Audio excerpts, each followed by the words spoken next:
Ha? So eto na mga kababayan ko. Grabe no, si Digong. Kung kailan pa talagang umabot ng ganong taon. Tapos kung kailan pa umabot mga kababayan na halos huli na ang lahat. Abay mga kababayan, tila ba nagsisisi mga kababayan? Oo, gusto pang humabol na makagawa ng mabuti yan. Ay nako mga kababayan, maniniwala pa ba kayo dyan? Eto na mga kababayan, pasok! You know. Lord, Lord, I expect to pass through this world at once. Oh, eto na po ha, audio message from Tatay Digong. Sabi we miss you po. PRRD. Talaga ba? Any good therefore that I can do, or any kindness that I can show to any fellow creature, Nako. let me do it now. Let me not defer or neglect it. For I shall not pass this way again.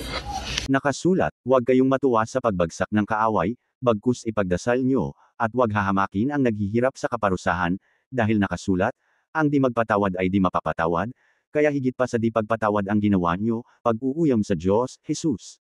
Ang sino man ay pwede magsabi ng, di ka mapapatawad sa ginagawa mo, ngunit di pwedeng magsabi na di ka na mapapatawad sa ginawa mo, dahil lahat ng kasalanan ay may kapatawaran, maliban sa pagdaste sa Diyos, yan ang sabi ni Jesus. Kung naalaala nyo yung isa sa na-crucified kasabay ni Jesus, ay minuto na lang ay napatawad pa at ora mismo ay natungho sa paraiso sa langit. Ngayon patungkol kay FPRRD tulad ng sabi ko, sabi ni Jesus ang Dostane ang Holy Spirit ay walang kapatawaran, ngunit may sinabi si Jesus, mapatawarin nyo siya, di nila alam ang kanilang ginagawa. At alam natin lahat ng kasalanan ng binigkas ni Jesus ito ay napatawad. Ibig sabihin pati yung sadyang blasphemy, dahil dumating si Jesus para sa kapatawaran ng sangkatauhan. Ngunit pagkatapos bigkasin ni Jesus ito, ang mga di nagbalik loob sa Diyos, ay muling nagkasala o patuloy sa pagkakasala ay nabigong mapatawad ng Diyos. Ngayon patungkol sa kasalanan ni FPRRD. Diyos lang at ang siyang gumawa ng kasalanan kung sa kainosentehan ba nagawa ang pagmumura ni FPRRD sa Holy Spirit. Tandaan niyo minura rin ni FPRRD si Jesus. Si Jesus ay binubuo ng Holy Spirit mismo at ng tao, kaya ang sino mang nagdudaste kay Jesus ay isa ring pagdaste sa Holy Spirit.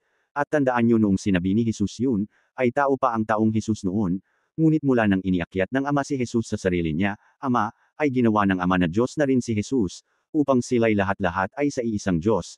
Dahil si Jesus na tao ay iisa sa Kristong Diyos, at kaya naman ay binigay ng Ama ang pangalan niya sa Jesus na tao na ginawang Diyos, na ang pangalang ng iyon ay, Yahweh, Jehovah na ibig sabihin, Amen, at, I am who I am, kaya sabi ko nga ay wala ng Jesus na tao, ang Jesus na tao ay alaala na lang ng katotohanan ng taong Jesus.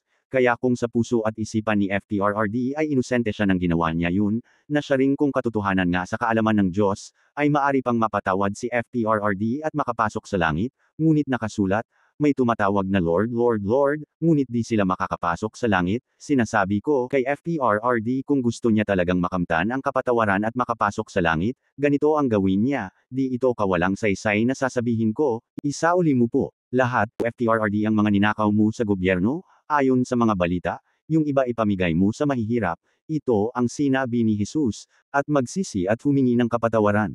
At 100% mapapatawad ka, gusto kong may paabot ito ng mga anak niya, sa tatay nila, at konbensihin ang tatay nila.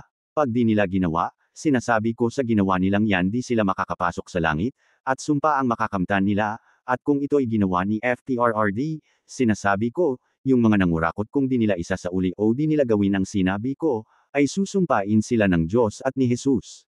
Dahil nalaman na nila ang dapat gawin, ngunit di nila ginawa. Ang sinabi kong ito, kung di makakatuhanan o di makakamtan ng kapatawaran kapag ginawa ito ni FPRRD, nawa parusahan ako ng Diyos ng napakabigat at walang hanggang.